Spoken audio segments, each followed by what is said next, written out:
गोबां दैदेनगिरि आरो गोबां रोजा रोजा रायजो राजाफोरा इउपिपिएल दोलोआव जयनिं जानो नागिरगासिनो दं। जों इउपिपिएल दोलोआव जयनिं जाग्राफोरनो खालार थि खालामना होनो हायाखै। प्रमद बर' दैदेननाय इउपिपिएल सरकारा आइजोफोरनि सेल्फ हेल्प ग्रुपआव 75,000 रां होनो हाबाय। अनसाय बिथांखिनि गेजेरजों आइजोफोरनो 5,000 रां होनो हादों। गसाइगाव महकुमानि सिङाव थानाय 2 नं कसुगाव बियाबनि बेन्दोङाव गोग्लैनाय रायखनबारि गेवलां गेलेग्रा फोथाराव कसुगाव ब्लक इउपिपिएलनि बानजायनायाव गिदिरथार सुबुंगौमा हाबाफारिजों लोगोसे गिदिरथार जयनिं हाबाफारियाव राजु नार्जारि बाहागो लानानै खौरांगिरिनि सिगाङाव बैफोर बाथ्राखौ बुङो। बिथां राजु नार्जारिया खौरांगिरिफोरनि सिगाङाव बुंबावदि गियानसोरां बिथांखिनि गेजेरजों प्रमद बर' दैदेननाय इउपिपिएल सरकारा फरायसाफोरनो 5,000 रां होनो हादों।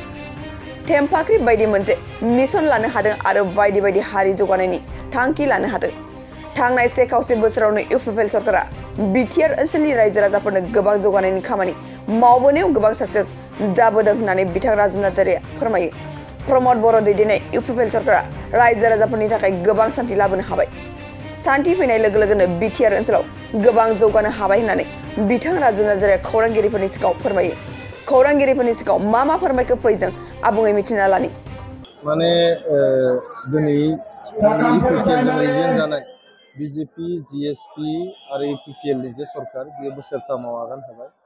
थांनाय बोसोरथामाव जोङो रायजो राजाफोरखौहाय सेवा खालामनो गरिब दुखिया रायजो राजाफोरखौ हेफाजाब होनो नाजाबोबाय। बेनि थाखायनो दिनैनि बे सानाव आङो बड'लेण्डनि साफ्रोमबो रायजो राजाफोरनिसिम इउपिपिएलनि जानानै जोंनि सरकारा बोसोरथाम जानायनि हामलायनाय जासिहरबाय।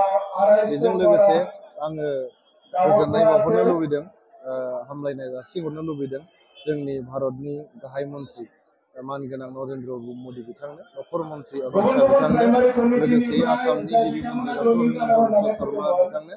बिथांमोना जोंखौ थांनाय बोसोरथामाव जोबोद हेफाजाब होबाय। बोसोरथामनि जोंनि जेब्ला सरकारा जागायजेनदोंमोन अब्ला कभिड-19नि लकडाउन दंमोन, कर'ना भाइरासनि गाग्लोबनाय दङमोन। जोबोद गोब्राब थासारिजों जों सौसिनो गोनां जादों।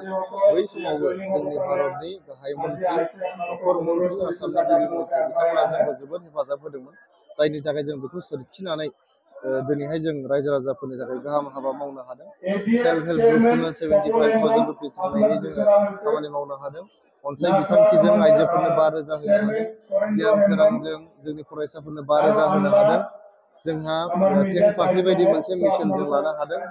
जोङो बेबायदिनो गोबां हाबाफारि जोङो लानो हादों। दिनै मिशन 100% रेशन होनाय जोङो न'खरफ्रोमबो रेशन कार्ड होनानै 25 केजि फ्रि माइरं, लोगोसे 5 लाखसिम फ्रि ट्रिटमेन्ट आरो लोगोसे आधार कार्ड बेनि जों बेब'स्था खालामना होनो हादों। बेनि थाखायनो गोबां खामानि जोङो थांनाय बोसोरथामाव जिहेतु 1-1.5 बोसोर जों कर'ना भाइरासजों खामानि मावनो हायाखै। थांनाय 1.5 बोसोर 2 बोसोरसोआवनो जों जोबोद खामानि मावनो सेस्था खालामदों आरो साक्सेसबो जाबोदों।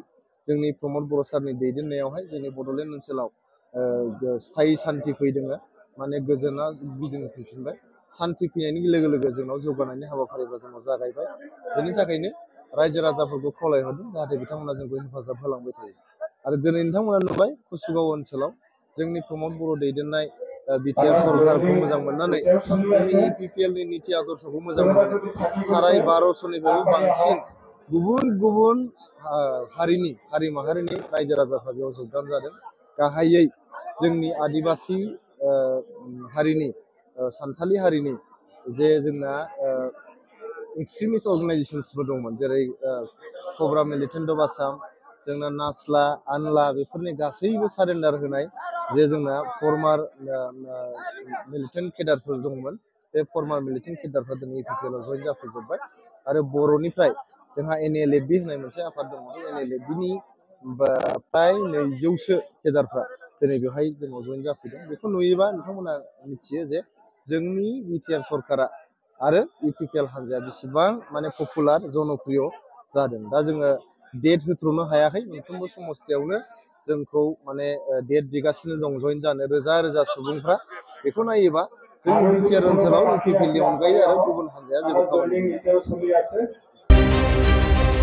मोनसे गोजोनथाव खौरां।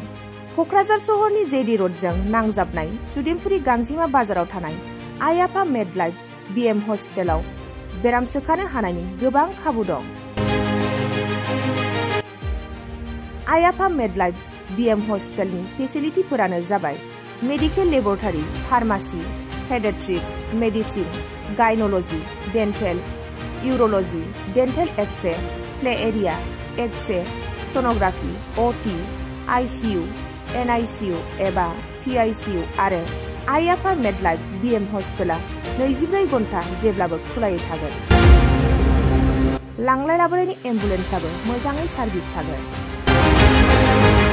ओनसोलनि सुबुंफोरा बेराम आजारफोरजों भुगिनानै थाना दंब्ला थाबैनो नोंथांनि देहाखौ फाहामथाय लानो क'क्राझार सहरनि सुदेमपुरि गांजिमा बाजाराव थानाय आइ आफा मेडलाइफ बीएम हस्पिटालाव गोख्रैनो फाहामथाय लाफैनो हागोन। आबुङै मिथिनो थाखाय 9101655430 एबा 8822688026 जानबुं नम्बराव खौरां लाहरनो हागोन।